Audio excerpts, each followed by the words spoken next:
এই ভিডিওতে বৃত্তর সমস্ত রকম তথ্য নিয়ে আলোচনা করা হয়েছে, যে বৃত্তের কোন তথ্য কোথায় কিভাবে আসছে প্রত্যেকটা জিনিস আলোচনা করা হয়েছে।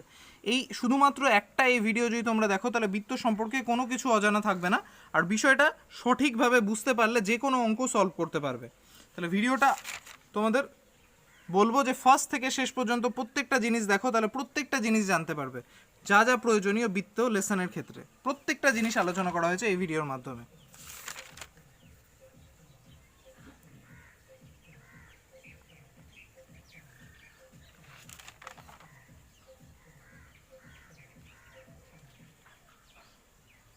তবে চলো আজকের ভিডিও শুরু করা যাক। আলোচনা করব সার্কেলের বিভিন্ন সমীকরণ, সেই সমস্ত সমীকরণের ক্ষেত্রে কোনগুলো হবে ব্যাসার্ধ, কোনগুলো হবে বৃত্তের কেন্দ্র, আর সেগুলো কিভাবে আমাদের কাজে লাগবে অঙ্কের ক্ষেত্রে। শর্ট ফার্স্টে আমাদের এখানে একটা খুব ইম্পর্টেন্ট কোঅর্ডিনেটের ফর্মুলা লাগবে, যেটা আমরা ক্লাস 9-এ শিখেছো তোমরা,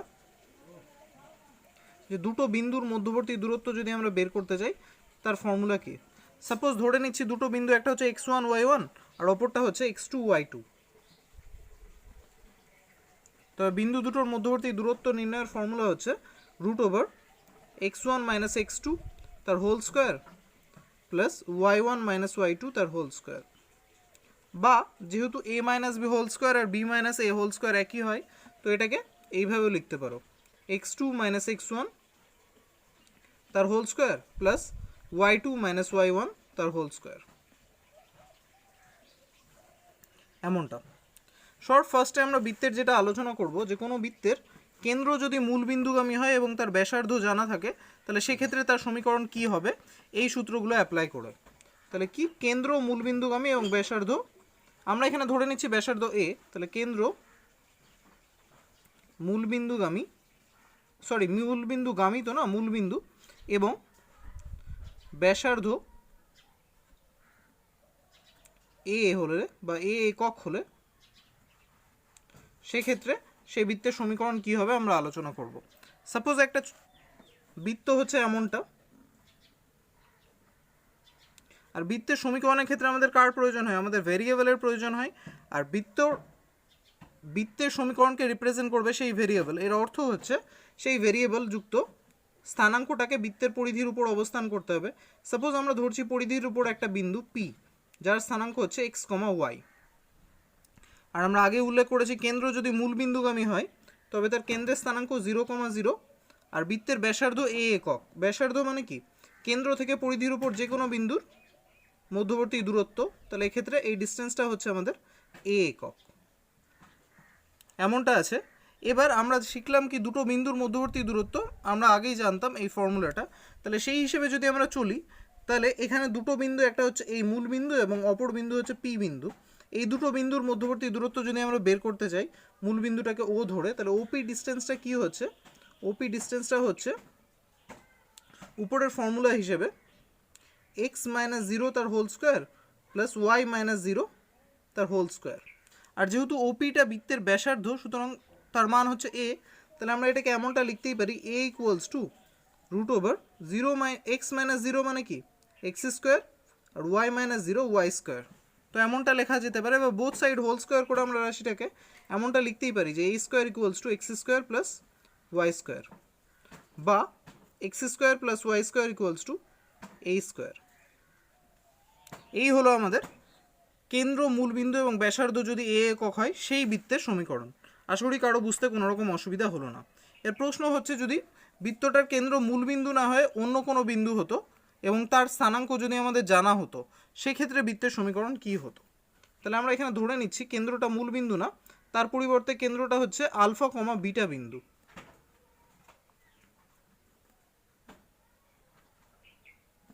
আর ব্যাসার্ধ এই ধরছি,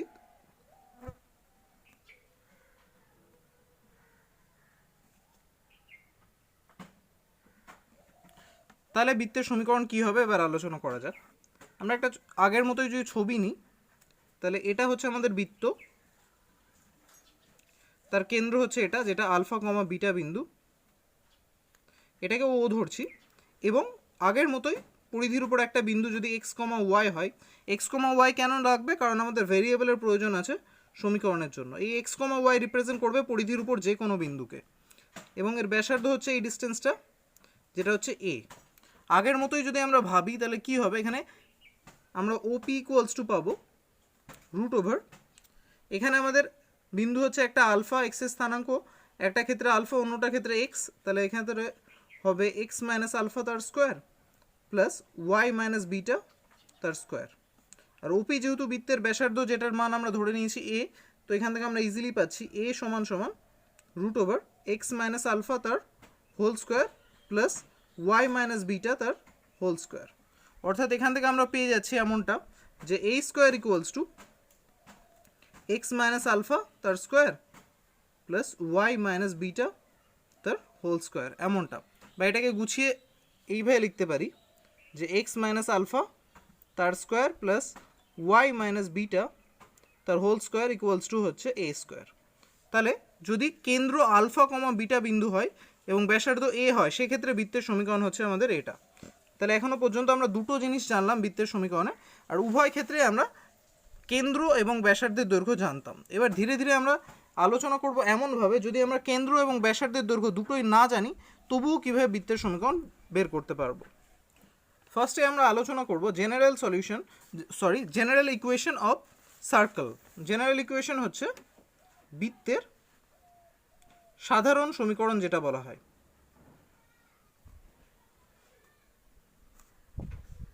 তো বৃত্তের সাধারণ সমীকরণ যেটা, সেটা তোমরা দেখে থাকবে, বইয়ে আছে।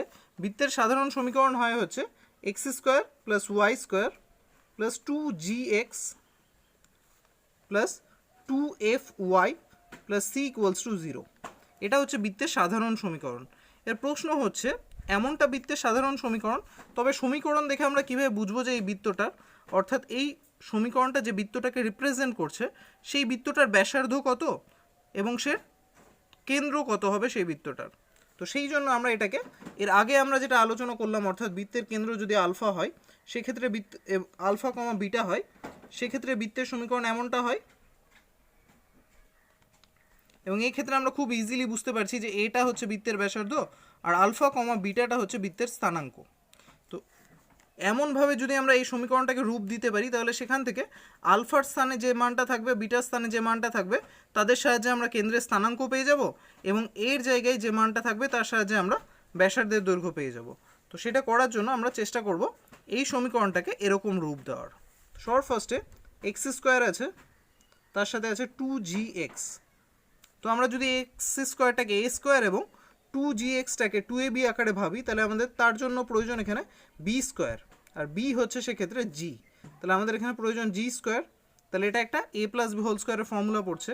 একইভাবে ওয়াইয়ের ক্ষেত্রেও যদি ভাবি তবে ওয়াই স্কোয়ার প্লাস 2fy, এবং এক্ষেত্রে আমাদের বি হিসেবে নিতে হচ্ছে এফকে, তবে এফ স্কোয়ার। এর প্রশ্ন হচ্ছে জি স্কোয়ার এফ স্কোয়ার তো ছিল না, আমরা এই দুটো যোগ করলাম, তবে এই দুটোকে আবার বিয়োগও করতে হবে বা অপর পক্ষেও যোগ করতে হবে।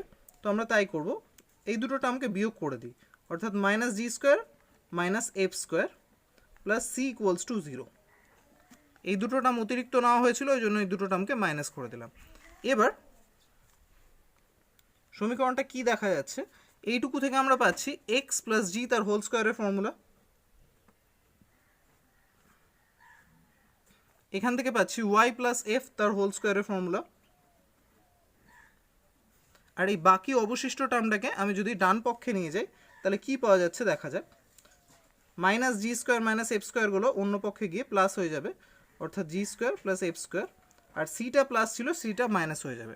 তাহলে আমাদের এই সমীকরণকে এই রূপ দিতে চাইলে সেটা এমনটা দাঁড়াচ্ছে। তাহলে এবার এই সমীকরণের সাথে যদি আমরা এই সমীকরণ কম্পেয়ার করতে চাই তাহলে খুব সহজেই দেখা যাচ্ছে এখানে যেখানে আলফা ছিল সেখানে আমার এখানে আছে জি, কিন্তু সাইনের ডিফারেন্স আছে।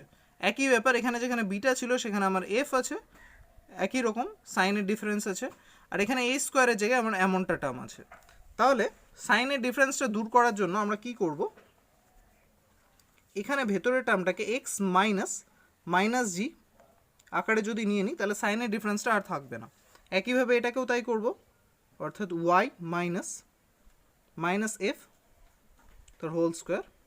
আর এখানে এই টার্মটা আমাদের এই ইকুয়েশন এখানে স্কোয়ার আছে, বাট আমার এখানে তো স্কোয়ার নেই।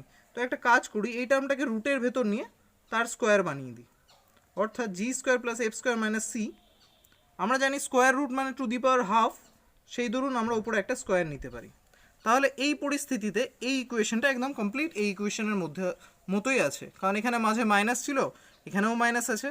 আর আলফার জায়গায় তাহলে সেই হিসেবে যদি আমরা দেখি আমাদের এখানে আছে মাইনাস জি, বিটার জায়গায় সেই হিসেবে আমরা দেখলে এখানে আছে মাইনাস এফ, আর এর জায়গায় আছে রুট ওভার এই টার্মটা। তাহলে আমরা এখানে স্পষ্ট দেখতে পাচ্ছি এই সমীকরণ থেকে যে এই সমীকরণের কেন্দ্র তবে হবে minus g comma minus f, এবং এই সমীকরণের ব্যাসার্ধ হবে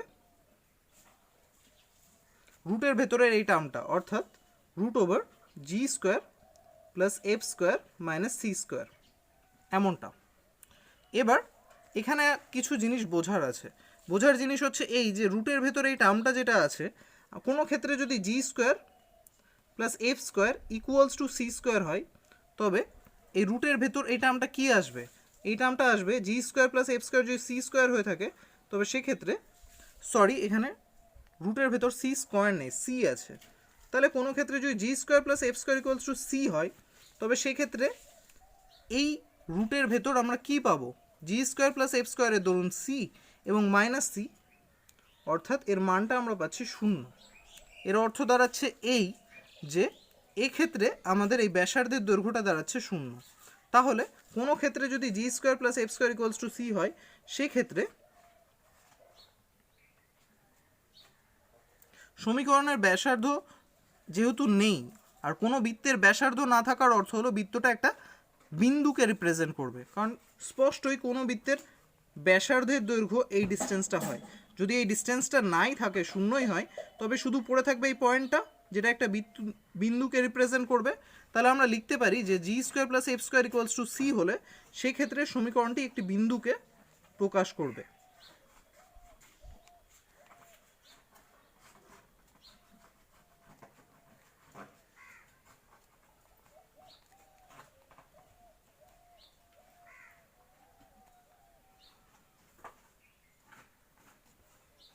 এবার যদি কোনো ক্ষেত্রে জি স্কোয়ার প্লাস এফ স্কোয়ারের ভ্যালু গ্রেটার দেন সি হয়, তার অর্থ কি, এর ভ্যালুটা সি এর চেয়ে বড় হলে আমরা এর ভেতর যে মানটা পাবো সেটা ধনাত্মক পাবো, কারণ স্পষ্টই জি স্কোয়ার প্লাস এফ স্কোয়ার যদি বড় হয় সি এর চেয়ে, তাহলে বিয়োগফলটা ধনাত্মক বেরোবে, আর স্কোয়ার রুটের ভেতর ধনাত্মক মান বাস্তব মান, অর্থাৎ সেক্ষেত্রে এটা ফার্স্টের ক্ষেত্র হলো। আর দ্বিতীয় ক্ষেত্রে মানে এখানে আমরা লিখতে পারবো এই যে বৃত্তটির ব্যাসার্ধ বাস্তব হবে, অর্থাৎ বৃত্তটির অস্তিত্ব থাকবে।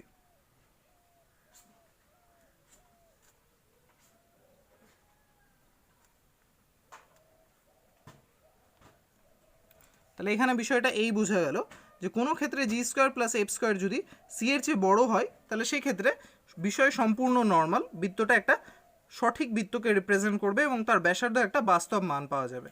কিন্তু যদি এর উল্টোটা হয়, অর্থাৎ জি স্কোয়ার প্লাস এফ স্কোয়ারের মান লেস দেন সি হয়, তাহলে সেক্ষেত্রে আমরা বর্গমূলের মধ্যে যে টার্মটা পাবো সেটা কি ঋণাত্মক হবে, আর রুটের ভেতর ঋণাত্মক টার্ম পাওয়ার অর্থ হচ্ছে সেই মানটা বেরোবে কাল্পনিক, কারণ আমরা কমপ্লেক্স নাম্বারের ক্ষেত্রেও শিখেছি যে স্কোয়ার রুটের ভেতর যদি কোনো ঋণাত্মক মান বেরোয় তবে সেটা হয় কাল্পনিক টার্ম, আয়োটা দিয়ে রিপ্রেজেন্ট করে থাকি আমরা।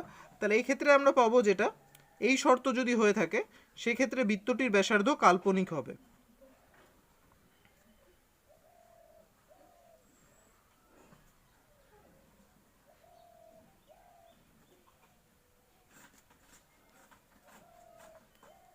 এরপর আমরা আলোচনা করব যে দুটো ভেরিয়েবলের অর্থাৎ দুই চল বিশিষ্ট দ্বিঘাত সমীকরণ থেকে কিভাবে আমরা বৃত্তের সমীকরণ পেতে পারি, এবং সেক্ষেত্রে দুই চল বিশিষ্ট দ্বিঘাত সমীকরণে কি শর্ত মানতে হবে। তাহলে দুই চল বিশিষ্ট দ্বিঘাত সমীকরণ যেটা, সেটা হচ্ছে a x square plus b y square plus 2hxy plus 2gx plus 2fy plus c equals to 0। এই হচ্ছে আমাদের দ্বিচল বিশিষ্ট দ্বিঘাত সমীকরণ, দ্বিঘাত সমীকরণের আদর্শ রূপ। এবার এটাকে যদি আমরা বৃত্তের সমীকরণ আকারে প্রকাশ করতে চাই, তাহলে আমরা একটা বৃত্তের সমীকরণ আর এই সমীকরণ দেখি যে দুটোর মধ্যে কী পার্থক্য আছে আর বা কী মিল আছে। তাহলে আমাদের বৃত্তের সমীকরণ হচ্ছে এটা, আর এটা হচ্ছে আমাদের দ্বিচল বিশিষ্ট দ্বিঘাত সমীকরণ। তাহলে এই দুটোর মধ্যে আমরা দেখছি যে এখানে আমাদের এক্স স্কোয়ার আর ওয়াই স্কোয়ারের সহগটা 1 আছে, আর অপর পক্ষে এখানে এক্স এ আর বি আছে এক্স স্কোয়ার ওয়াই স্কোয়ারের সহগ। দুটো একই সহগ থাকলে সেটাকে কমন নিয়ে আমরা এক্স স্কোয়ার ওয়াই স্কোয়ারের সহগ 1 করতে পারি, কিন্তু দুটো যদি ডিফারেন্ট সহগ থাকে তাহলে সেই ক্ষেত্রে আমরা কোনোভাবেই কমন নিয়ে আর যাই করি না কেন এক্স স্কোয়ার আর ওয়াই স্কোয়ারের সহগ কখনোই 1 করতে পারবো না। তাহলে আমাদের ফার্স্ট শর্ত হচ্ছে যে এই দ্বিঘাত সমীকরণটা একটা বৃত্তকে রিপ্রেজেন্ট তখনই করবে, তার ফার্স্ট শর্ত হচ্ছে যে এক্স স্কোয়ার ও ওয়াই স্কোয়ারের সহগ একই হতে হবে।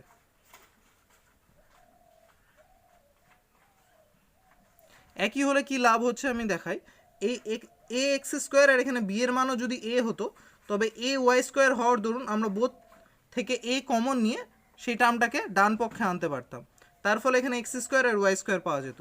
দ্বিতীয় আর একটা প্রবলেম হচ্ছে এখানে আমাদের এক্স ওয়াই দিয়ে একটা টার্ম আছে, যে টার্মটা আমাদের বৃত্তের সমীকরণের ক্ষেত্রে থাকে না।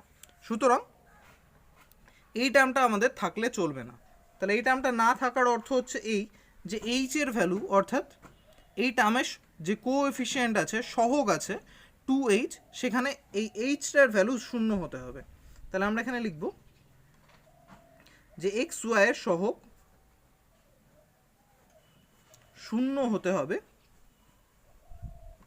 বা 2h বা h এর ভ্যালু h = 0 হতে হবে। এই দুটো শর্ত যদি মানে তবে এই দ্বিঘাত সমীকরণটা কি রূপ পাচ্ছে দেখা যাক। আমরা ধরে নিচ্ছি এক্স স্কোয়ার ওয়াই স্কোয়ার উভয়েরই সহগ হচ্ছে এ, তাহলে আমরা এখানে পাচ্ছি এ x square plus A Y square plus, যেহেতু এই সহগটা 0 তো এই টার্মটা বাদ যাচ্ছে, plus 2gx plus 2fy plus c = 0। এমনটা এখান থেকে আমি যেমনটা বললাম যে আমাদের বৃত্তের যে সমীকরণ হয় সেক্ষেত্রে এক্স স্কোয়ার ওয়াই স্কোয়ারের সহগ সমান হয়, সেই হিসেবে আমরা দেখতে গেলে এখানে আমাদের এ স্কোয়ার কমন নিতে হবে। এ স্কোয়ার কমন নিলে আমরা পাচ্ছি x square plus y square plus 2g/a x plus 2f/a y plus c/a = 0। এমনটা এখান থেকে এটা এই অপর পক্ষে এলে 0কে এ ডিভাইডেড করলে 0ই হবে টার্মটা। তাহলে আমাদের সমীকরণটা আমরা পেয়ে গেলাম x square plus y square plus 2g/ax plus 2f/a y = -c/a। এমনটা, বা এখানে আমি করতে পারি প্লাস c/a = 0, যেমনটা আছে তেমনটাই, এটা অপরপক্ষে এসে 0 হলো। এবার এটা একদম আমাদের এই বৃত্তের সাধারণ সমীকরণের মতো রূপ পেয়ে গেছে।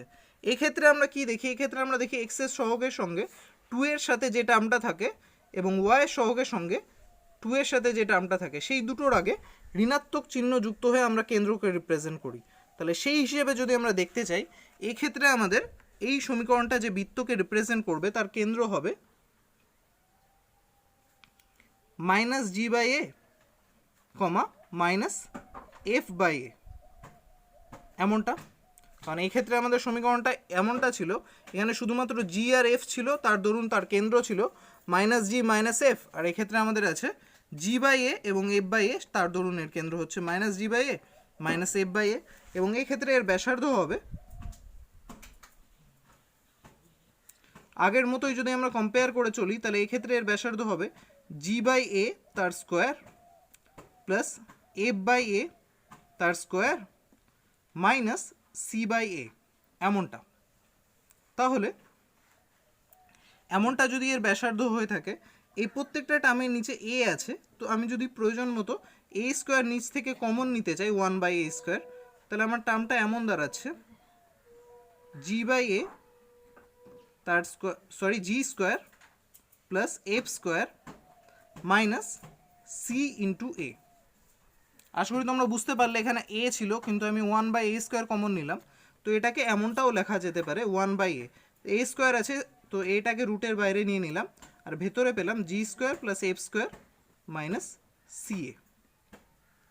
তো এখানে আমরা দ্বিচল বিশিষ্ট দ্বিঘাত সমীকরণকে বৃত্তের সমীকরণ হওয়ার শর্ত কি তা জানতে পারলাম, এবং সেটা যদি বৃত্তের সমীকরণ হয় তবে তাকে দেখেই আমরা কিভাবে বুঝতে পারবো যে সেখানে কোনটা হচ্ছে তার সেই বৃত্তটার কেন্দ্র এবং যে বৃত্তটাকে রিপ্রেজেন্ট করছে তার ব্যাসার্ধই বা কী হবে, এমনটা। এবার আমরা জানবো বিভিন্ন পরিস্থিতির ক্ষেত্রে বৃত্তের সমীকরণ অন্যান্যভাবে কী হবে। এবার এখন পর্যন্ত আমরা যেটা দেখলাম সেটা হচ্ছে এই দুটো সমীকরণ আমরা স্পষ্টভাবে পেলাম বৃত্তের ক্ষেত্রে। একটা যেটা বৃত্তের সাধারণ সমীকরণ অর্থাৎ x square plus y square plus 2gx plus 2fy plus c equals to 0। আর এই ক্ষেত্রে আমার বৃত্তের কেন্দ্র হচ্ছে -g, -f এবং এর ব্যাসার্ধ হচ্ছে √g² plus f square minus c, এমনটা। এবার আমরা আলোচনা করব দ্বিতীয় সমীকরণটা। আমরা এখানে কি পেয়েছিলাম? দ্বিতীয় সমীকরণটা পেয়েছিলাম যে এক্স মাইনাস আলফা তার whole square plus y minus beta তার whole square equals to a square. এক্ষেত্রে আলফা বিটা হচ্ছে আমাদের কেন্দ্র এবং আমাদের ব্যাসার্ধ ছিল এ, এমনটা। আর এটা হচ্ছে ব্যাসার্ধ। এবার আমরা বিভিন্ন পরিস্থিতিতে অর্থাৎ কিছু সিচুয়েশনের ক্ষেত্রে কিভাবে বৃত্তের সমীকরণ হবে তা নিয়ে আলোচনা করব। সবার ফার্স্টে আলোচনা করব যদি বৃত্তটা মূল বিন্দুগামী হয়।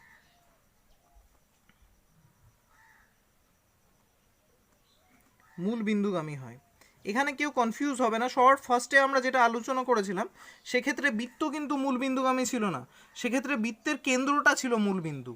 আর বৃত্ত মূল বিন্দুগামী হওয়ার অর্থ হলো বৃত্তের উপর কোনো একটা বিন্দু স্থানাঙ্ক হচ্ছে মূল বিন্দু। আশা করি বিষয়টা বোঝাতে পারছি যে বৃত্তের উপর কোনো একটা বিন্দু স্থানাঙ্ক হচ্ছে মূল বিন্দু, এটা বোঝায় মূল বিন্দুগামী বৃত্ত। আর বৃত্তের কেন্দ্র মূল বিন্দু নিয়ে আমরা ফার্স্টবার আলোচনা করেছিলাম, অর্থাৎ ফার্স্ট সমীকরণটা যেটা ছিল আমাদের x square plus y square equals to a square. এবার এটার ক্ষেত্রে ফিরে আসি, বৃত্ত যদি মূল বিন্দুগামী হয় তবে সেক্ষেত্রে বিষয়টা কী দাঁড়াচ্ছে। সেক্ষেত্রে এই যে বৃত্তের উপর আমরা যে বিন্দুটা ধরছি সেটা হচ্ছে 0,0, বৃত্তের উপর অর্থাৎ বিন্দুটার স্থানাঙ্ক 0,0। সুতরাং যদি পি বিন্দু একটা ধরি 0,0, সেক্ষেত্রে তার এক্সের ভ্যালু হবে 0, ওয়াইয়ের ভ্যালু হবে 0। অর্থাৎ এই বৃত্তটা মূল বিন্দুগামী হওয়ার দরুন তার সমীকরণ কি হতে পারে সেটা আমরা এই দুটো থেকে যদি নির্ণয় করতে চাই তাহলে এই সমীকরণগুলোতে এক্সের জায়গায় আর ওয়াইয়ের জায়গায় আমরা যদি এই মান বসাই তাহলে সেই ধ্রুবক টার্মটা অর্থাৎ এই যে ভেরিয়েবল এই যে সমীকরণটা আছে এক্ষেত্রে কিন্তু জি হচ্ছে কেন্দ্র, জি এফ কেন্দ্র স্থানাঙ্ককে রিপ্রেজেন্ট করে, সি আর জি এফ দিয়ে আমাদের ব্যাসার্ধ রিপ্রেজেন্ট হয়। তো এই সি এর মানটা আমাদের এক্ষেত্রে জরুরি যদি এইভাবে আমরা দেখতে চাই। তো এই সি এর মানটা বের করার জন্য আমরা ব্যবহার করব এই x equals to 0, y equals to 0 এই টার্মটাকে। কীভাবে দেখা যায়? আমাদের সমীকরণ আমি কি বললাম দুটো আছে, মেন সমীকরণ যেটা বৃত্তকে রিপ্রেজেন্ট করে, তার মধ্যে একটা হচ্ছে এইটা।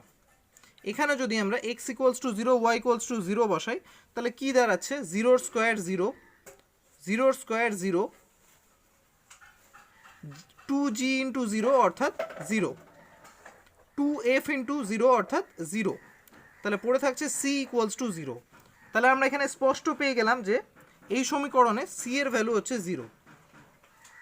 বা আমরা এই শর্ত পেলাম যে কোনো বৃত্ত যদি মূল বিন্দুগামী হয় তাহলে এই যে সমীকরণটা হচ্ছে বৃত্তের, এখানে এই c এর জায়গায় 0 বসে, অর্থাৎ এই c টার্মটা থাকে না, বাকি টার্মটা থাকে। তাহলে স্পষ্ট আমরা এখানে সমীকরণটা পাচ্ছি x square plus y square plus 2gx plus 2fy equals to 0। কারণ c এর ভ্যালু তো 0, তো c আমরা লিখবো না। তাহলে এই হচ্ছে আমাদের বৃত্তের সমীকরণ যদি বৃত্তটা মূল বিন্দুগামী হয়। আশা করি কারো বুঝতে অসুবিধা হচ্ছে না। মূল বিন্দুগামী বৃত্তের সমীকরণ এটা। এবার আমরা আলোচনা করব যদি বৃত্তটা এক্স অক্ষের উপর দিয়ে যায়, অর্থাৎ বৃত্তের অবস্থান এক্স অক্ষের উপর হয়।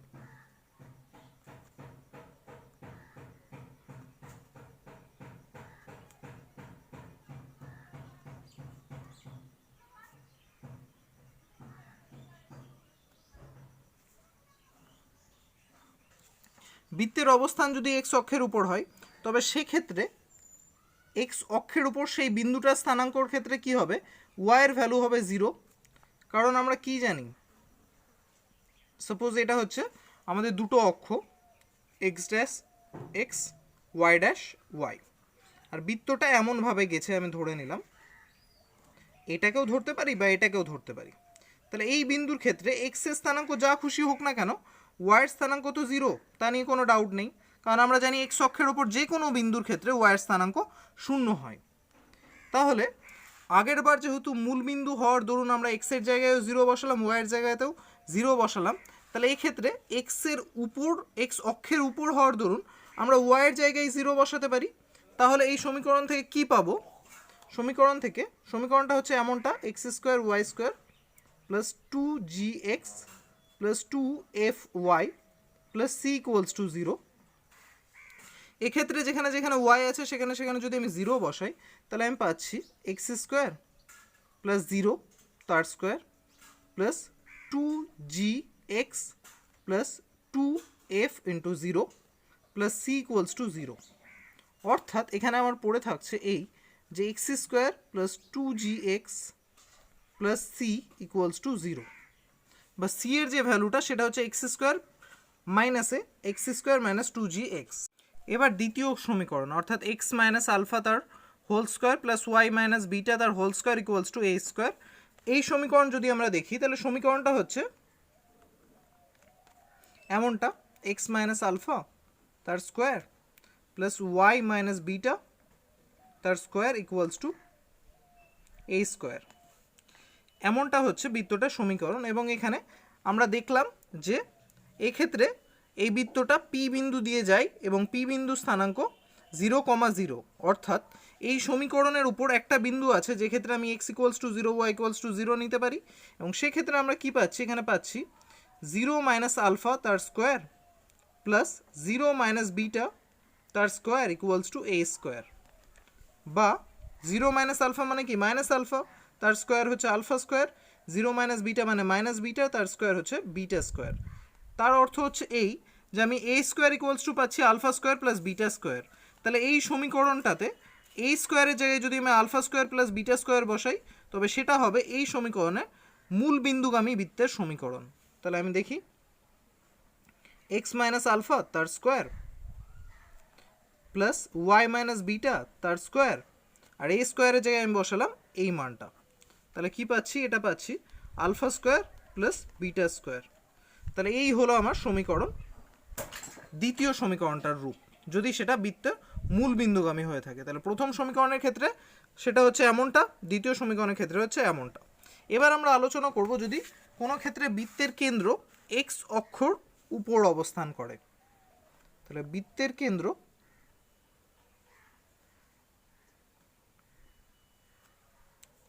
এক্স অক্ষে অবস্থান করলে,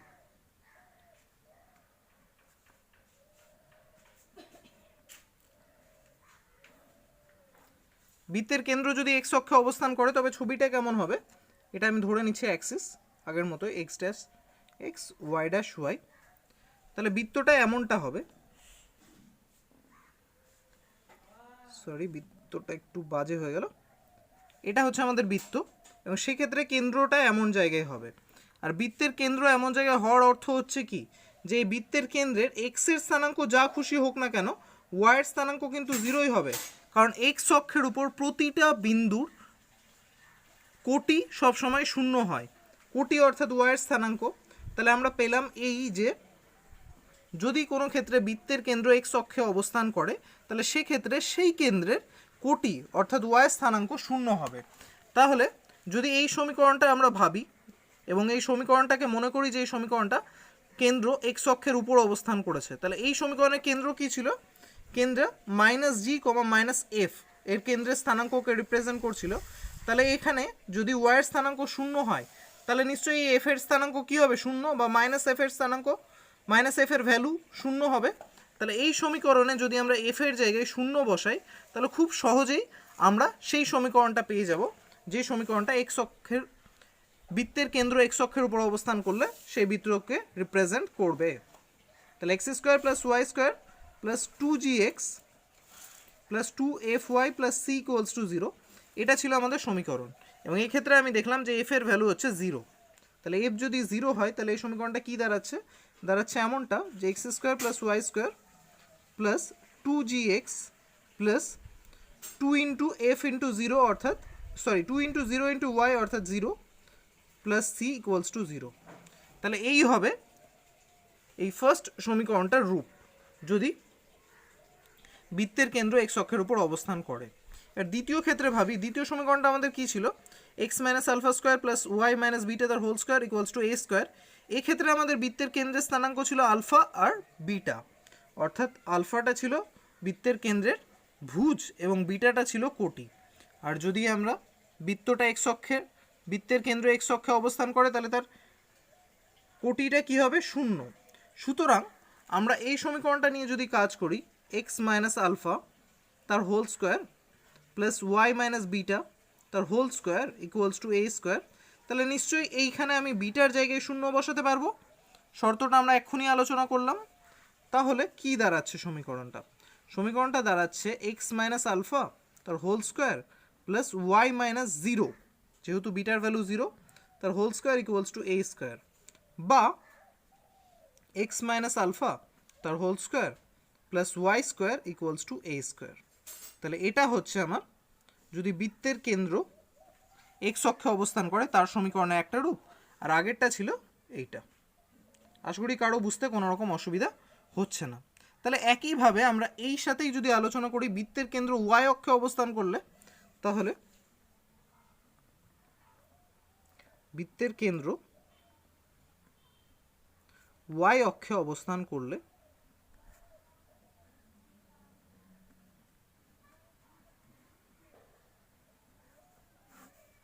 এখান থেকে যদি আমরা বোঝার চেষ্টা করি, যখন বৃত্তের কেন্দ্র ওয়াই অক্ষে অবস্থান করবে সেক্ষেত্রে কি? সেক্ষেত্রে সেই কেন্দ্রটার ভুজ সবসময় 0 হবে। কোটি যা খুশি হোক না কেন ভুজের স্থানটা 0 হবে। আর ভুজ 0 হওয়ার অর্থ হচ্ছে যে আমাদের এই সমীকরণের ক্ষেত্রে, যেটা বৃত্তের সাধারণ সমীকরণ,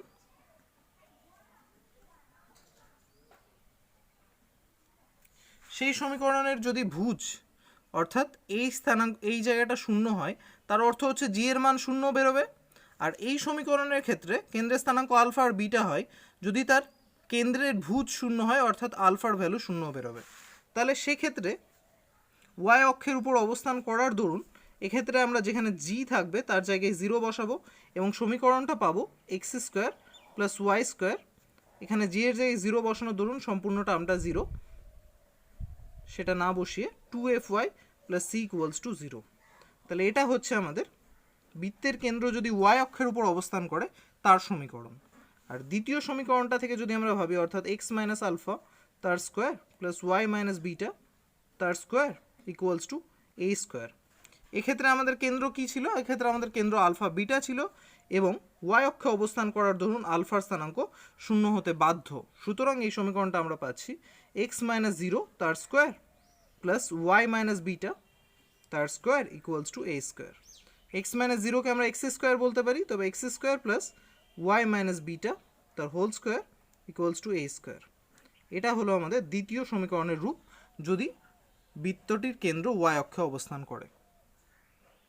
এবার আমরা আলোচনা করব যদি বৃত্ত এক্স অক্ষ বা ওয়াই অক্ষকে স্পর্শ করে তবে সেক্ষেত্রে সমীকরণগুলো কি হবে বা সমীকরণের শর্ত কি হবে।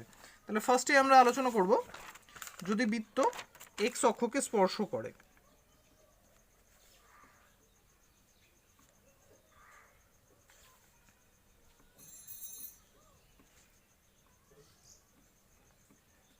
এক্স অক্ষকে স্পর্শ করলে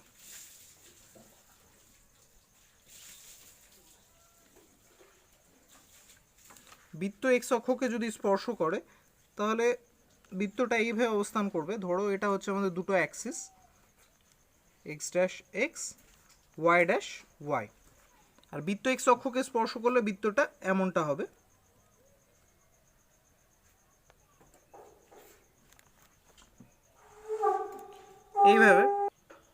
এইভাবে।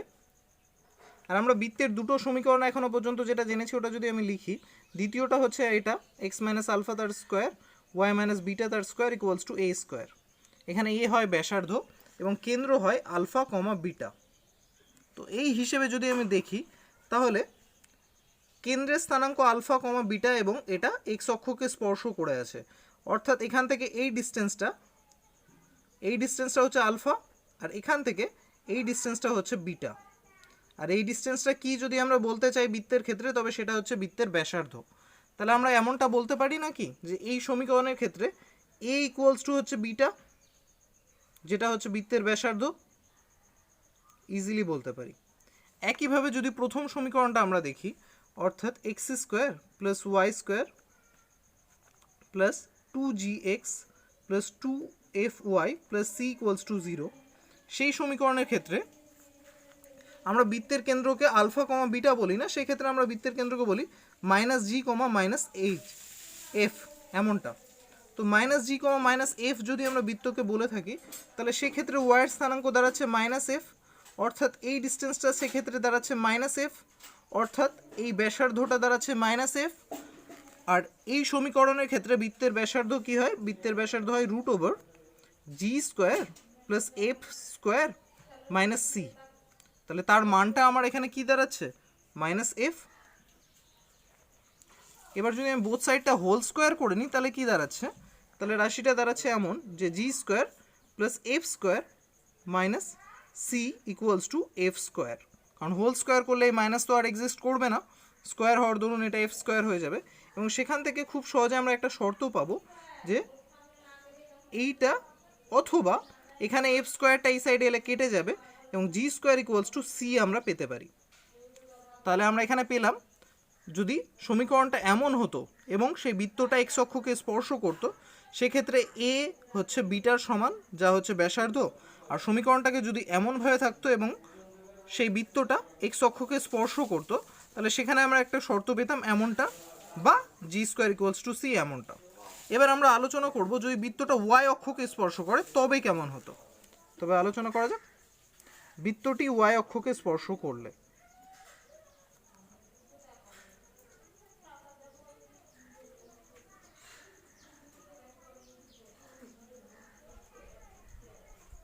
বৃত্তটা যদি ওয়াই অক্ষকে স্পর্শ করে তাহলে সেক্ষেত্রে আমরা ছবিটা দেখে নিই কেমন হচ্ছে। আগের মতোই এটা আমি ধরছি x dash x y dash y y. এক্ষেত্রে বৃত্তটা এমনভাবে হবে কিছুটা, আমি একটু বেশিটা টাচ করে ফেললাম, স্পর্শ করা মানে জাস্ট একটা পয়েন্ট টাচ করে থাকবে। এবং সেক্ষেত্রে যদি বৃত্তের কেন্দ্র আলফা কমা বিটা হয়, তবে এই ডিস্টেন্সটা হবে নিশ্চয়ই বিটা, সরি আলফা। এই ডিস্টেন্সটা এক্সের স্থানাঙ্ক যা, ওয়াই অক্ষ থেকে তার দূরত্বও তো তাই হবে, অর্থাৎ আলফা। এবং এই ক্ষেত্রে আমরা এই সমীকরণের ক্ষেত্রে কি লিখতে পারবো? এই সমীকরণের ক্ষেত্রে আমরা লিখতে পারবো এ ইকুয়ালস টু আলফা, কারণ এই আলফাটাই তো এখানে ব্যাসার্ধকে রিপ্রেজেন্ট করছে, এবং সেক্ষেত্রে আমরা বলতে পারবো এটা তার ব্যাসার্ধ। অপরপক্ষে যদি সমীকরণটা এমন হতো তাহলে সেক্ষেত্রে আমরা কি বলতাম? এমনটা সমীকরণ হতো তাহলে তার কেন্দ্রকে আমরা বলতাম minus g comma minus f, এবং সেক্ষেত্রে এই ডিস্টেন্সটা হতো মাইনাস জি। অর্থাৎ আমরা এটাকে লিখতে পারতাম এমনভাবে, যদি এটা ওয়াই অক্ষকে স্পর্শ করতো তবে আমরা এটাকে লিখতাম g square plus f square minus c equals to minus জি।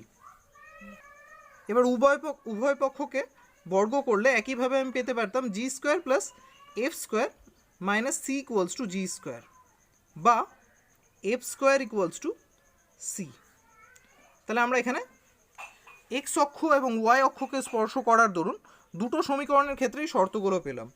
যদি সমীকরণটা এমন হতো তাহলে ওয়াই অক্ষকে স্পর্শ করার দরুন তার শর্ত হচ্ছিল এ ইকুয়ালস টু আলফা, আর সমীকরণটা এমন হলে ওয়াই অক্ষকে স্পর্শ করার দরুন তার শর্ত হচ্ছিল এটা। এক্ষেত্রে সমীকরণ দুটো আলাদা করে আবার লিখলাম না।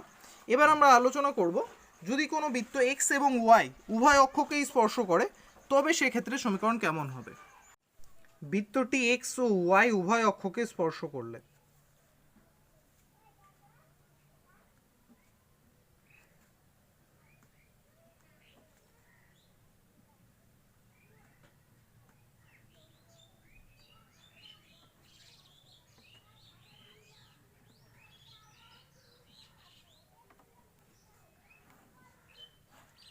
এর বিষয় হচ্ছে আমরা এটা আলোচনা করলাম, যদি বৃত্তটা এক্স অক্ষকে স্পর্শ করে তার হচ্ছে শর্ত এটা এবং এটা, আর যদি বৃত্তটা ওয়াই অক্ষকে স্পর্শ করে তার শর্ত হচ্ছে এটা এবং এটা।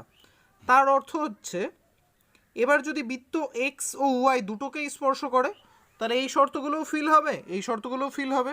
তাহলে সিম্পলি আমি এখানে বলতে পারবো যে দুটোকেই যদি স্পর্শ করে তাহলে এক্স মাইনাস আলফা তার whole square plus y minus beta তার whole square equals to a square. এই সমীকরণ থেকে আমি পাবো এই যে a equals to alpha equals to beta, অর্থাৎ এই সবগুলো হচ্ছে ব্যাসার্ধ, যেটা আলফাও হবে বিটাও হবে। আর দ্বিতীয় সমীকরণ বা প্রথম সমীকরণ আমরা যেটা বলেছিলাম x square plus y square, যেটা বৃত্তের সাধারণ সমীকরণ 2gx 2fy plus c equals to 0। এই ক্ষেত্রে শর্ত পেলাম কি, g square equals to c, আর ওয়াই অক্ষের সমান্তরালের ক্ষেত্রে ওয়াই অক্ষকে স্পর্শ করলে সেক্ষেত্রে শর্ত পেলাম f square equals to c. তাহলে আমি এখানে লিখতে পারি এক্ষেত্রে g square equals to f square equals to c. তাহলে এই হচ্ছে দুটো শর্ত যদি এক্স এবং ওয়াই উভয় অক্ষকেই স্পর্শ করে। দুটো ধরনের সমীকরণের ক্ষেত্রে দুটো ধরনের শর্ত। এবার আমরা আলোচনা করব যদি কোনো বৃত্ত বা যদি কোনো দুটো বিন্দু স্থানাঙ্ক আমরা জানি এবং সেই দুটো বিন্দু কোনো বৃত্তের ব্যাস হয় তবে তার সমীকরণ কি হবে। অর্থাৎ দুটি বিন্দু কোনো বৃত্তের ব্যাসের প্রান্ত বিন্দু হলে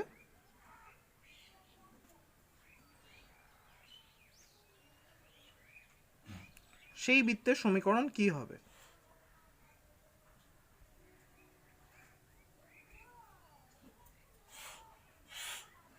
একটু ভালো মতো আমাদের বিষয়টা বুঝতে হবে। দুটি বিন্দু কোনো বৃত্তের ব্যাসের প্রান্ত বিন্দু হলে সেই বৃত্তের সমীকরণ কি হবে।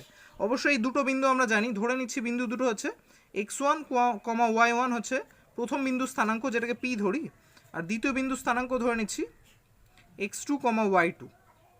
তাহলে এই দুটো বিন্দু যদি কোনো বৃত্তের ব্যাস হয় তবে সেই বৃত্তের সমীকরণ কি হবে আমরা আলোচনা করব। এবার সাপোজ এটা হচ্ছে একটা বৃত্ত, তার দুটো বিন্দু হচ্ছে এটা পি এবং কিউ, তাহলে নিশ্চয়ই এটা ব্যাস। আমাদের এই বৃত্তের সমীকরণটা কি হবে তা জানতে হবে। তো এক্ষেত্রে পি বিন্দু স্থানাঙ্ক আমরা জানি x1, y1, আর কিউ বিন্দু স্থানাঙ্ক হচ্ছে x2, y2। তো কোনো বৃত্তের সমীকরণ জানার ক্ষেত্রে আমাদের কি একটা ভেরিয়েবল, অর্থাৎ এক্ষেত্রে দুটো ভেরিয়েবল এক্স ওয়াই যেটা একটা বিন্দু স্থানাঙ্ককে রিপ্রেজেন্ট করে সেটার প্রয়োজন। তো আমরা ধরে নিচ্ছি বৃত্তের উপর একটা বিন্দু, সাপোজ এ বিন্দু, এর স্থানাঙ্ক হচ্ছে এক্স, ওয়াই এমনটা। এবার যদি আমরা এটা জুড়ে দিই অর্থাৎ পি এ এবং এ কিউ জুড়ে দিই, তাহলে তোমরা ক্লাস 10-এ শিখেছো একটা ফেমাস উপপাদ্য, কোনো বৃত্তের অর্ধবৃত্তস্থ কোণ সবসময় কী হয় 90 ডিগ্রি।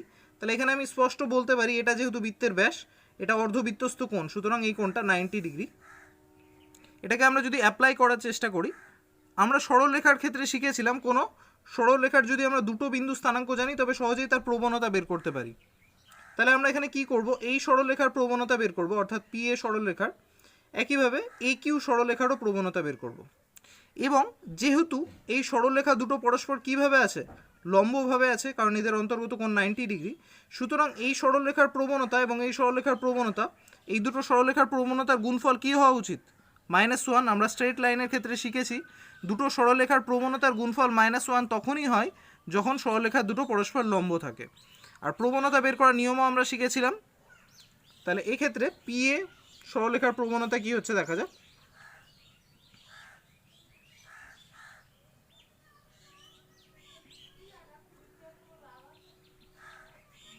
পি এ সরলরেখার প্রবণতা বের করার নিয়ম হচ্ছে y1 minus y2 divided by x1 minus x2, যদি এখানে দুটো বিন্দু স্থানাঙ্ক x1, y1 এবং x2, y2 হয়। তো এই ক্ষেত্রে তো আমাদের তেমনটা না, এক্ষেত্রে একটা বিন্দু স্থানাঙ্ক x1, y1 হলে অপরটা x2, y2 না, কারণ আমরা এই দুটো নিয়ে করছি। তো অপরটা হচ্ছে x, y, আর আমরা এই সরলরেখার প্রবণতা বের করছি। তাহলে এর প্রবণতা কি হবে, প্রবণতা এমন হবে, আমরা এটাকে প্রথম বিন্দু ধরছি আর এটাকে দ্বিতীয় বিন্দু, তাহলে সেই ধরুন আমরা পাচ্ছি y minus y one divided by x minus x one. যারা স্ট্রেট লাইন করেছো তারা জানোই এটা কোনো রকম অসুবিধা হওয়ার কথা না। তাহলে পি এ সরলরেখার প্রবণতা আমরা পেয়ে গেলাম। এবার যদি আমরা এ কিউ সরলরেখার প্রবণতা বের করি, তাহলে এই ক্ষেত্রে আমরা এটাকে প্রথম বিন্দু, এটাকে দ্বিতীয় বিন্দু ধরছি। সেই ধরুন এটার প্রবণতা হবে y minus y two divided by x minus x two. আর সরলরেখার ক্ষেত্রে আমরা শিখেছি দুটো সরলরেখা পরস্পর লম্ব হলে তাদের প্রবণতার গুণফল হয় মাইনাস ওয়ান। সুতরাং এই দুটোর গুণফল হবে মাইনাস ওয়ান। তাহলে আমরা লিখি y minus y one divided by x minus x one into y minus y two divided by x minus x two equals to minus one. এগুলো ব্র্যাকেটে দিয়ে দিই। এর অর্থ আমি লিখতে পারি এই নিচের টার্ম দুটো এই পারে চলে এলে রাশিটা এমন দাঁড়াচ্ছে y minus y one into y minus y two equals to x minus x one, এখানে অবশ্যই মাইনাস আছে, এই মাইনাসটার দরুন, into x minus x two. সম্পূর্ণ সমীকরণটা একটা পক্ষে এনে অন্য সাইডটা জিরো করে নিলে সমীকরণটা দাঁড়াচ্ছে এরকম যে x minus x one into x minus x two plus y minus y one into y minus y two equals to zero. তাহলে এই হচ্ছে আমাদের ফাইনাল সমীকরণ। যদি কোনো বৃত্তের ব্যাসের দুই প্রান্তের স্থানাঙ্ক আমাদের জানা থাকে তাহলে সেই বৃত্তের সমীকরণ ইজিলি আমরা এটা লিখতে পারি x minus x one into x minus x two plus y minus y one into y minus y two equals to zero. Obviously এই সাইডটা জিরো, কারণ সম্পূর্ণ টার্মটা এক সাইডে এসছে। আশা করি কারো এত দূর বুঝতে কোনো অসুবিধা হয়নি। এবার আমরা আলোচনা করব এক কেন্দ্রীয় বৃত্তের সমীকরণের ক্ষেত্রে, অর্থাৎ এক কেন্দ্রীয় বৃত্তের সমীকরণ অর্থাৎ কোনো বৃত্তের আমরা সমীকরণ যদি জানি তাহলে সেই বৃত্তেরই একই কেন্দ্র বিশিষ্ট অপর বৃত্তের সমীকরণ কি হবে সেটা নির্ণয় করব। কেন্দ্রীয় বৃত্তের সমীকরণ। তো শর্ট ফার্স্ট কাজ আমাদের যা হবে সেটা হচ্ছে, সাপোজ এক কেন্দ্রীয় একটা বৃত্তের সমীকরণ হচ্ছে এমনটা এক্স মাইনাস আলফা তার square plus y minus beta তার square equals to a square. এটা হচ্ছে একটা বৃত্তের সমীকরণ। তো আমরা ধরে নিচ্ছি এই বৃত্তটার সমীকরণ হচ্ছে এটা, এর কেন্দ্র হচ্ছে আলফা কমা বিটা আর এর ব্যাসার্ধটা হচ্ছে এ। তবে এর সমীকরণে এমনটা হবে আমরা এখন পর্যন্ত যা শিখেছি। এর প্রশ্নটা হচ্ছে যে এই একই কেন্দ্র অর্থাৎ কেন্দ্রটা তো আলফা কমা বিটাই থাকবে, কিন্তু এই ব্যাসার্ধটা যদি অন্য হয় তবেই কিন্তু আমরা এক কেন্দ্র বিশিষ্ট একাধিক বৃত্ত পেতে পারি। যেমন এই কেন্দ্রের উপর ধরো আমরা একটা বৃত্ত নিলাম এমনটা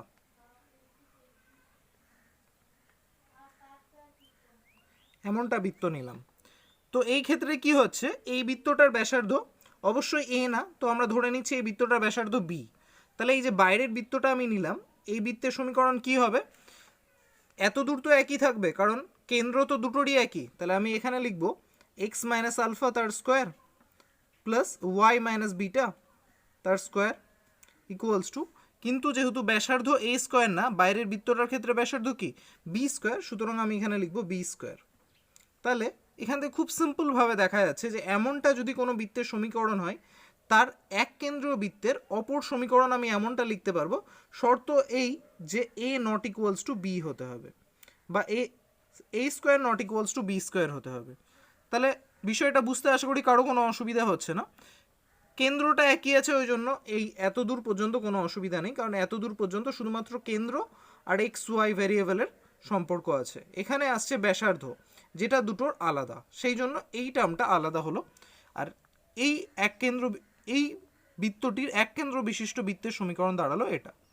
এর প্রশ্ন হচ্ছে যদি সমীকরণটা এই আকারে না থেকে বৃত্তের সাধারণ সমীকরণ আকারে থাকতো, অর্থাৎ এমনটা x square y square plus two g x plus two f y plus c equals to zero এমন আকারে, তাহলে এই ক্ষেত্রে আমরা বৃত্তের সমীকরণটাকে যদি ধরি তাহলে সেক্ষেত্রে বৃত্তের কেন্দ্র হচ্ছে minus g comma minus F. ধরে নিচ্ছি এটা হচ্ছে আমার বৃত্তটা, যেটা হচ্ছে minus g comma minus F বৃত্তের কেন্দ্র।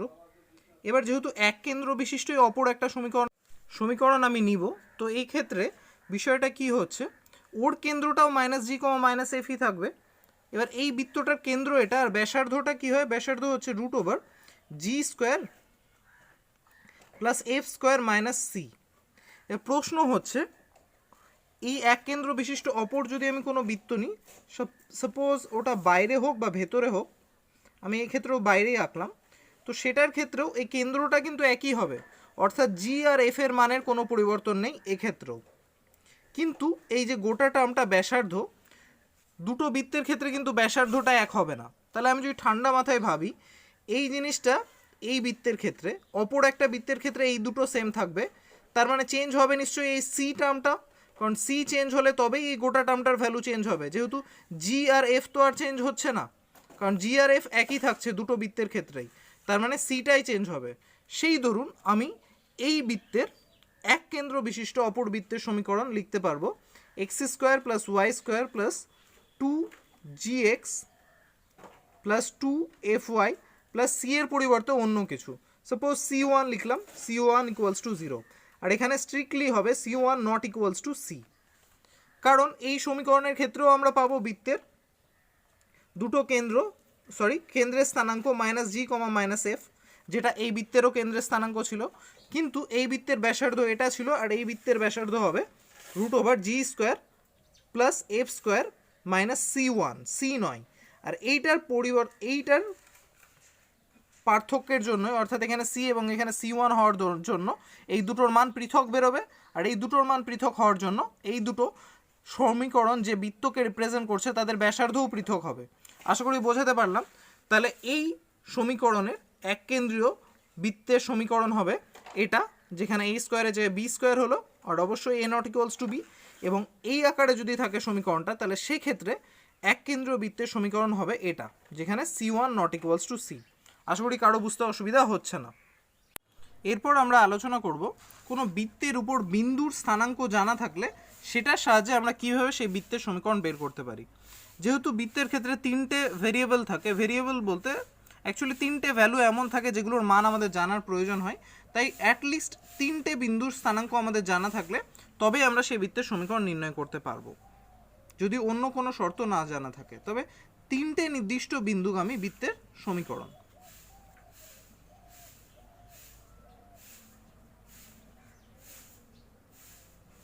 বৃত্তের সমীকরণ কিভাবে আমরা বের করব এই বৃত্তের সমীকরণ, এটা আলোচনা করা যাক। সাপোজ আমরা ফার্স্টে নিচ্ছি বৃত্তের যেটা সাধারণ সমীকরণ সেটাই যদি নিই, অর্থাৎ x square plus y square plus 2gx plus 2fy plus c equals to 0। তাহলে আমরা এখানে যদি দেখি, তাহলে বিন্দু স্থানাঙ্ক যখন আমরা বসাবো, সাপোজ একটা বিন্দু হচ্ছে x1, y1, এই বিন্দুটা এই সরলরেখার উপর, এই বৃত্তের উপর যদি অবস্থান করে, তাহলে কি এই এক্সের জায়গায় এর এক্সের স্থানাঙ্ক এবং ওয়াইয়ের জায়গায় ওয়াইয়ের স্থানাঙ্ক বসালে সমীকরণটা ফর্ম করবে। এবং সেই ক্ষেত্রে জি এফ সি এই তিনটে জিনিস এমন থাকবে যাদের ভ্যালু আমাদের জানার প্রয়োজন আছে যদি আমরা এক্স্যাক্ট সেই বৃত্তটাকেই জানতে চাই। না ছাড়া শুধুমাত্র একটা বিন্দু অবস্থান করে তো একাধিক বৃত্ত হতে পারে। সাপোজ এটা একটা বিন্দু, এই বিন্দুর মধ্যে দিয়ে এই বৃত্তটা যেতে পারে, বা এই বিন্দুর মধ্যে দিয়ে এই বৃত্তটা যেতে পারে, বা এই বিন্দুর মধ্যে দিয়ে এই বৃত্তটা যেতে পারে। তো যদি আমাদের নির্দিষ্ট একটা বৃত্তের সমীকরণ পেতে হয়, তাহলে এরকমভাবে আমাদের তিনটে স্থানাঙ্কর প্রয়োজন আছে, অর্থাৎ তিনটে বিন্দু স্থানাঙ্ক আমাদের প্রয়োজন আছে। কী জন্য বলছি, কারণ এই তিনটে বিন্দু স্থানাঙ্ক পুট করলে এই এক্স এবং ওয়াইয়ের জায়গায় এই স্থানাঙ্কগুলো যখন আমরা বসাবো, তো তিনটে আলাদা আলাদা বিন্দু স্থানাঙ্ক বসানোর জন্য তিনটে ভিন্ন ভিন্ন সমীকরণ পাবো, এবং সেখান থেকে খুব সহজে আমরা এই তিনটে আলাদা রাশির মান পেয়ে যাব, জি এফ এবং সি। আর এদের যখন মান পেয়ে যাব, সেই মানগুলো এখানে স্থাপন করলে খুব সহজে একটা নির্দিষ্ট বৃত্তকে রিপ্রেজেন্ট করা যাবে। তাহলে আশা করি বিষয়টা বোঝাতে পারলাম যে তিনটে নির্দিষ্ট বিন্দু যেগুলো স্থানাঙ্ক, অর্থাৎ এক্সের স্থানাঙ্ক এক্সের জায়গায় এবং ওয়াইয়ের স্থানাঙ্ক ওয়াইয়ের জায়গায় বসাতে হবে, দিয়ে তিনটে ভিন্ন ভিন্ন সমীকরণ পাওয়া যাবে। সেই সমীকরণগুলো নিজেদের মধ্যে সমাধান করলে খুব সহজে আমরা জি এফ এবং সি এর ভ্যালু পেয়ে যাব, এবং সেই ভ্যালুগুলো এই সমীকরণে প্রতিষ্ঠা করলে তিনটে নির্দিষ্ট বিন্দুগামী একটা বৃত্তের সমীকরণ খুব সহজেই পাওয়া যাবে। এখানে তিনটে থাকে। সরলরেখার ক্ষেত্রে আমরা কি করতে পারতাম, সরলরেখার ক্ষেত্রে দুটো বিন্দু স্থানাঙ্ক জানা থাকলে আমরা সেই সরলরেখার সমীকরণ প্রকাশ করতে পারতাম, কারণ সরলরেখার y equals to mx plus c এটা যদি আমরা দেখি, তাহলে এই ক্ষেত্রে আমাদের এই প্রবণতাটা যদি জানা যায় আর সিটা যদি জানা যায়, তাহলে একটা সরলরেখার সমীকরণ রিপ্রেজেন্ট করা যায়। তো এই দুটো ভেরিয়েবলের মতো জিনিস ছিল এখানে, কিন্তু এই ক্ষেত্রে তিনটে আছে। তো আমাদের এই জন্য এখানে তিনটে অ্যাটলিস্ট বিন্দু স্থানাঙ্ক প্রয়োজন, যেটা দিয়ে তিনটে সমীকরণ গঠন করা যাবে এবং সেখান থেকে জিএফসি তিনটের মান নির্ণয় করা যাবে সমাধান করে, আর সেই সমাধানে প্রাপ্ত মানগুলো সমীকরণে বসিয়ে একটি নির্দিষ্ট বিন্দুগামী বৃত্তের সমীকরণ প্রতিষ্ঠা করা যাবে। এবার আমরা আলোচনা করব যদি দুটো বৃত্তের ছেদ বিন্দুগামী বৃত্তের সমীকরণ কেমন হবে।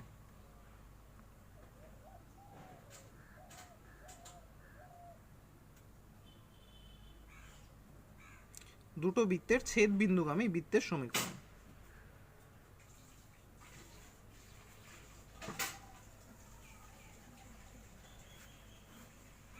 এটা কেমনটা যদি আমরা বোঝার চেষ্টা করি, তাহলে এটা হচ্ছে একটা বৃত্ত, সাপোজ এটা হচ্ছে আর একটা বৃত্ত। তাহলে এই দুটো বৃত্তের ছেদ বিন্দু কি কি হচ্ছে, এটা একটা আর এটা একটা। তো এই ছেদ বিন্দুগামী বৃত্তের সমীকরণ বলতে আর একটা বৃত্ত ধরো সাপোজ এমনটা যাবে, অর্থাৎ এই দুটো বিন্দু দিয়ে যাবে, তাকে বলা হবে এই দুটো বৃত্তের ছেদ বিন্দুগামী বৃত্তের সমীকরণ। এর প্রশ্ন হচ্ছে, সাপোজ আমরা যদি ফার্স্টে দুটো সমীকরণকে এমনটা ধরে নিই, একটা হচ্ছে x square plus y square plus 2g1 x plus 2f1 y plus c1 equals to 0 এমনটা, আর দ্বিতীয়টা ধরে নিই x square plus y square plus 2g2x plus 2f2y plus c2 equals to 0। তাহলে এখানে দুটো বৃত্ত ধরে নিচ্ছি, ফার্স্ট এটা এই বৃত্তের আর দ্বিতীয়টা হচ্ছে এই বৃত্তের। তাহলে এই দুটো বৃত্তের যদি এই যে এক্স এবং ওয়াইয়ের স্থানাঙ্ক আমরা বের করার চেষ্টা করি, অর্থাৎ এই দুটো পয়েন্টের এক্স এবং ওয়াইয়ের স্থানাঙ্ক বের করার চেষ্টা করি, তাহলে সেক্ষেত্রে বিষয়টা কি দাঁড়াবে, এই দুটো বৃত্তের ছেদবিন্দুগামী বৃত্তের সমীকরণ আমরা নির্ণয় করতে চাইছি। তাহলে আমরা এই দুটো বৃত্তের সাধারণ স্থানাঙ্ক বের করার জন্য কি করতে পারি, আমরা একটা সমীকরণ বানাতে পারি যেটা এমনটা হয়। সরলরেখার ক্ষেত্রেও আমরা করেছি, f1y প্লাস c1, এখানে একটা ধ্রুবক কে নিয়ে এই টার্মটাকেও এর সাথে জুড়ে দিই, দিয়ে দুটো সমীকরণকে মিলে একটা সমীকরণ তৈরি করি। তাহলে বিষয়টা কি দাঁড়াচ্ছে, দুটো সমীকরণ মিলে যেহেতু একটা সমীকরণ তৈরি হয়েছে, সুতরাং এখানে খুব ইজিলি আমরা বলতে পারবো যে এই সমীকরণে এক্স এবং ওয়াইয়ের যে মানগুলো পাওয়া যাবে সেটা এই সমীকরণকেও সিদ্ধ করবে এবং এই সমীকরণকেও সিদ্ধ করবে, কারণ এই সমীকরণের মধ্যে এই দুটো সমীকরণকে ইউজ করা হয়েছে। এবং এটা যদি একটা বৃত্তকে রিপ্রেজেন্ট করে যেটা করবে, তাহলে সেটাই হবে এই দুটো বৃত্তের ছেদবিন্দুগামী বৃত্তের সমীকরণ। আশা করি বিষয়টা বোঝাতে পারলাম। তাহলে এই দুটো বৃত্তের ছেদবিন্দুগামী বৃত্তের সমীকরণ হবে এমনটা। এবার আমরা আলোচনা করব যে কোনো একটা নির্দিষ্ট বিন্দুর একটা বৃত্তের সাপেক্ষে অবস্থান কি হবে। অবস্থান বলতে কিছুই না, যে বিন্দুটা বৃত্তের উপর অবস্থান করবে না বৃত্তের বাইরে নাকি বৃত্তের ভেতরে, এটা নিয়ে আলোচনা করব। তো তার জন্য আমাদের সে বিন্দু স্থানাঙ্ক অবশ্যই প্রয়োজন হবে। তাহলে এটাকে কি বলবো, কোনো বিন্দু নির্দিষ্ট বৃত্তের সাপেক্ষে অবস্থান।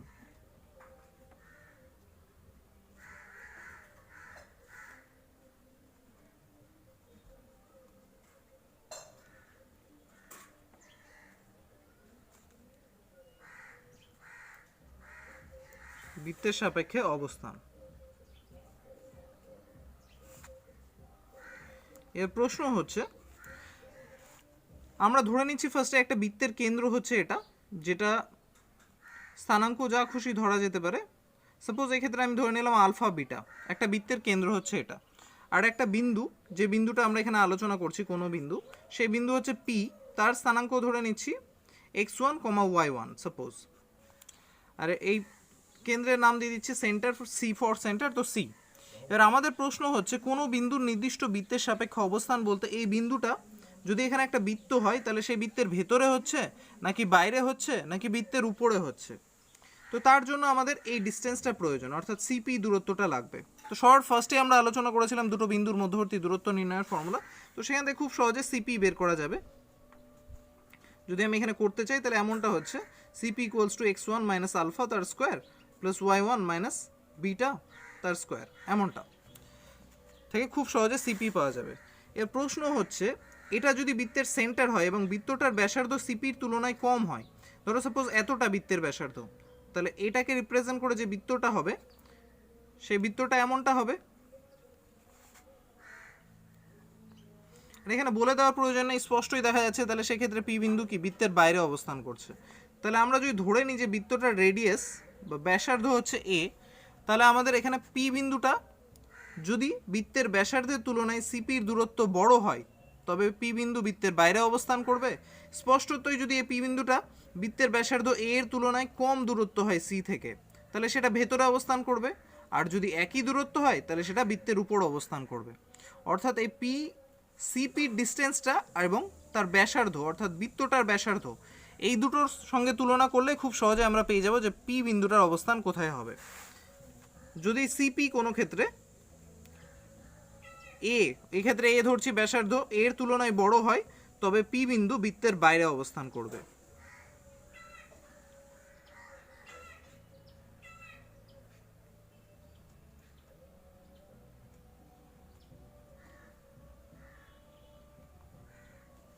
এখানে একটা জিনিস বলে দিই, যেহেতু এই টার্মটা দুটো বিন্দুর মধ্যবর্তী দূরত্ব এবং এখানে স্কোয়ার রুট টার্ম আসছে, তো স্কোয়ার রুটটাকে সরানোর জন্য তোমরা এই সিপি গ্রেটার দেন এর পরিবর্তে সিপি স্কোয়ার গ্রেটার দেন এ স্কোয়ার এই পদ্ধতিটাও অ্যাপ্লাই করতে পারো, বিষয় একই দাঁড়াচ্ছে।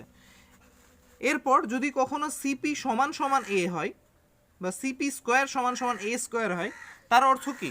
সিপি সমান সমান এর অর্থ হচ্ছে এই পি বিন্দুটা এখানে অবস্থান করবে, কারণ তবেই তো এ আর সিপির দূরত্বটা সেম হবে। সেক্ষেত্রে পি বিন্দুটা বৃত্তের উপর অবস্থান করবে, বৃত্তের উপরে অবস্থান করবে। আর কোনো ক্ষেত্রে যদি সিপি স্কোয়ার বা সিপি স্কোয়ার যদি লেস দেন এ স্কোয়ার হয় বা সিপি লেস দেন এ হয়, তাহলে অবশ্যই পি বিন্দুটা বৃত্তের ভেতরে অবস্থান করবে। তাহলে এখানে কোনো একটা বিন্দু স্থানাঙ্ক যদি আমাদের জানা থাকে এবং যে বৃত্তের সাপেক্ষে তার অবস্থান নির্ণয় করতে চাইছি তার কেন্দ্রের স্থানাঙ্ক জানা থাকে, তাহলেই আমরা বের করতে পারবো সেই পি বিন্দুটা কোথায় অবস্থান করবে। অবশ্যই এখানে আমাদের আরেকটা জিনিস প্রয়োজনীয়, যেটা হচ্ছে বৃত্তটার ব্যাসার্ধ। তো বৃত্তের ব্যাসার্ধ যদি ডাইরেক্ট নাও জানা থাকে, বৃত্তের পরিধির উপর কোনো একটা বিন্দু স্থানাঙ্ক জানা থাকলেও আমরা বৃত্তের ব্যাসার্ধটা নির্ণয় করে নিতে পারবো। তো কোনো বিন্দুর অবস্থান জানার জন্য বিন্দুটার স্থানাঙ্ক তো আমাদের জানা থাকবেই, আমাদের আর দুটো জিনিস জানতে হবে, এক বৃত্তের ব্যাসার্ধ, দ্বিতীয় বৃত্তের কেন্দ্র, বা এক বৃত্তের কেন্দ্র এবং বৃত্তের পরিধির উপর অবস্থিত বৃত্তটির অন্য যে কোনো একটি বিন্দু।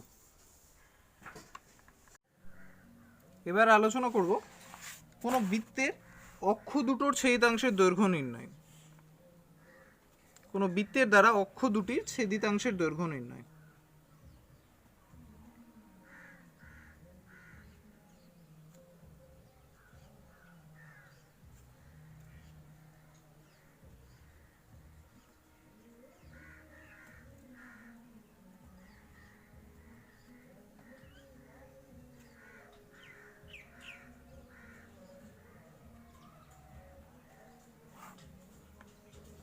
শর্ট ফার্স্টে আমরা একটা লেখচিত্রের মতো পরিস্থিতি তৈরি করি, যেখানে দুটো অক্ষ হচ্ছে, এখানে x dash x, y dash y. এখানে আমাদের বৃত্ত একটা নিব এমনভাবে, এই অক্ষটাকে বাড়িয়ে দিই,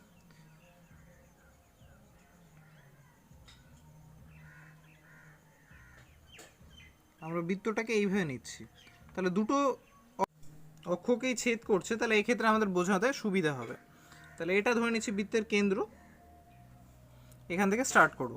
শর্ট ফার্স্টে আমরা ধরে নিই যদি বৃত্তের সমীকরণ এটা হতো, অর্থাৎ এক্স মাইনাস আলফা তার whole square plus y minus beta তার whole square equals to a square. এরপর বৃত্তের সাধারণ সমীকরণের ক্ষেত্রেও কেমনটা হচ্ছে তাও নির্ণয় করব। এমন সমীকরণ তখনই হয় যখন বৃত্তের ব্যাসার্ধের দৈর্ঘ্য এ হয় এবং তার কেন্দ্রের স্থানাঙ্ক হয় আলফা কমা বিটা। তাহলে আমরা এক্ষেত্রে বলতে পারি এই কেন্দ্রের স্থানাঙ্ক আলফা কমা বিটা আর বৃত্তের ব্যাসার্ধের দৈর্ঘ্য হচ্ছে এ। তাহলে এখান থেকে এই যে এই বিন্দুটা দেখছো, এটা যদি আমরা জুড়ে দিই তাহলে এটা হচ্ছে বৃত্তের ব্যাসার্ধ, এই দৈর্ঘ্যটা হচ্ছে এ।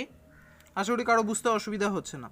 এবার এখান থেকে এই যে আমাদের এই দৈর্ঘ্যটা নির্ণয় করতে হবে, কারণ বৃত্ত দ্বারা অক্ষটাকে যে অংশটা ছেদ করেছে সেটা হচ্ছে এইটুকুটা এক্স অক্ষ দ্বারা, এবং ওয়াই অক্ষ দ্বারা ছেদ করেছে এইটুকুটা। তাহলে আমাদের প্রথমে আমরা এই দৈর্ঘ্যটা নির্ণয় করি। এখানে আমরা ব্যাসার্ধ জেনে গেলাম এটা। এবার এই জ্যার মতো অংশটা এই বৃত্তের ক্ষেত্রে দেখতে গেলে তো এইটুকুটা জ্যা, এই জ্যার মধ্যবিন্দু ধরে নিচ্ছে একটা, যেটা সাপোজ পি। তাহলে এবার এই দুটো যদি আমরা জুড়ে দিই, আমরা ক্লাস 10-এর শুরুতেই তোমরা শিখেছিলে বৃত্তের কেন্দ্রগামী লম্ব কোনো জ্যাকে সমদ্বিখণ্ডিত করে। সুতরাং এই জ্যাকে এই সরলরেখাটা সমদ্বিখণ্ডিত করছে, নিশ্চয়ই এটা লম্ব হবে। এবার এই পরিস্থিতিতে যদি আমি এই বিন্দুটার একটা নাম দিয়ে দিই হচ্ছে সাপোজ এ, আর কেন্দ্রের নাম ধরে নিচ্ছি সি, তাহলে এই যে ছবিটা আছে এটা সমকোণ, এই নিচের ভূমিটা হচ্ছে এপি, এটা হচ্ছে সিপি, আর এটা হচ্ছে এ।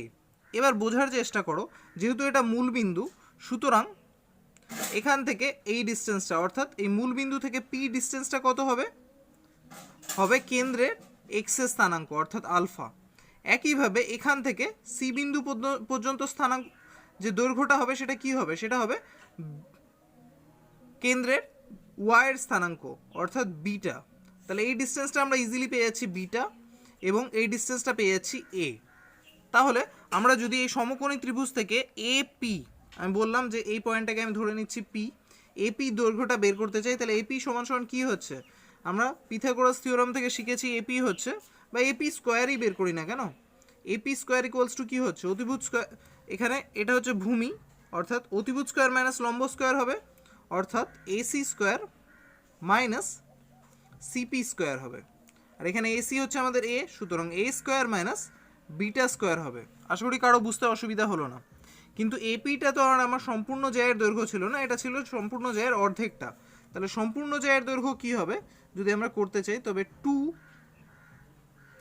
এপি তার হোল স্কোয়ার যদি আমি এখানে ভাবি, যেটা হবে সম্পূর্ণ জ্যায়ের দৈর্ঘ্য, তাহলে সেটা হবে এক্ষেত্রে এটা আমগুলোর সঙ্গে 2 মাল্টিপ্লাই হয়ে যাবে, অর্থাৎ যদি স্কোয়ার হিসেবে ভাবি তবে 4 মাল্টিপ্লাই হবে, এবং এখানে থাকবে AC square minus CP square, বা 4 ইন্টু এ স্কোয়ার মাইনাস বিটা স্কোয়ার।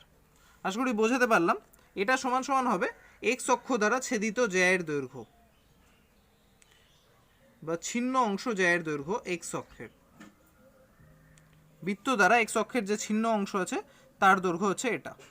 একইভাবে যদি ওয়াই অক্ষের ক্ষেত্রে আমি বের করতে চাইতাম, তাহলে এখান থেকে এই ডিস্টেন্সটা কী দাঁড়াতো, এখান থেকে এই ডিস্টেন্সটা দাঁড়াতো সেক্ষেত্রে আলফা, এবং এখান থেকে এই ডিস্টেন্সটা আগের মতোই বৃত্তের ব্যাসার্ধকে রিপ্রেজেন্ট করতো, যার মান হতো এ, এবং এই ডিস্টেন্সটা খুব সহজে আমরা পেতাম কি, সেই সমকোণী ত্রিভুজ একইভাবে, কারণ এইটুকুটাও তো বৃত্তের জ্যা, তাহলে এটা বৃত্তের কেন্দ্রগামী লম্ব, আর এটা জ্যায়ের মধ্যবিন্দু, তাহলে খুব সহজে এই সম্পূর্ণ জ্যায়ের দৈর্ঘ্য আমি কি পেতে পারতাম, ওয়াই অক্ষের সম্পূর্ণ জ্যায়ের দৈর্ঘ্য আমি পেতে পারতাম এমনটা, যে সম্পূর্ণ এই যে এই ওয়াই অক্ষের সম্পূর্ণ ছেদিতাংশের যদি একটা নাম দেওয়া যেত, সাপোজ এখানে যেমন এপি নাম দিলাম অর্ধেকটা, গোটাটার নাম যদি আমি এখানে এ কিউ দিয়ে থাকি, তাহলে এখানে ছিন্ন অংশ অর্থাৎ এ কিউ ইকুয়ালস টু, আমি এখানে পাচ্ছি এ কিউ এর স্কোয়ার ইকুয়ালস টু এটা, বা এ কিউ ইকুয়ালস টু যদি বের করতে চাই, এ কিউ হচ্ছে রুট ওভার এই টার্মটা 4 নিচে ব্র্যাকেটের ভেতর এ স্কোয়ার মাইনাস বিটা স্কোয়ার। একইভাবে এই দিকে যদি আমি ভাবি এবং এটার একটা নাম দিয়ে দিই, সাপোজ এটার নাম দিলাম আমি ডিই সম্পূর্ণ জ্যায়ের, তাহলে এটার ভিত্তিতে যেমনটা হলো তেমনটা এক্ষেত্রেও হবে, সেক্ষেত্রে ডি এর ভ্যালু কী হবে, ডিই স্কোয়ার ইকুয়ালস টু আমার সেক্ষেত্রে হবে 4 ইন্টু ব্র্যাকেটের মধ্যে এ স্কোয়ার মাইনাস আলফা স্কোয়ার, কারণ এখানে এই ডিস্টেন্সটা হচ্ছে আলফা আর এই ব্যাসার্ধের দৈর্ঘ্য তো এই থাকছে, তো এমনভাবে ম্যাথটা সলভ হচ্ছে।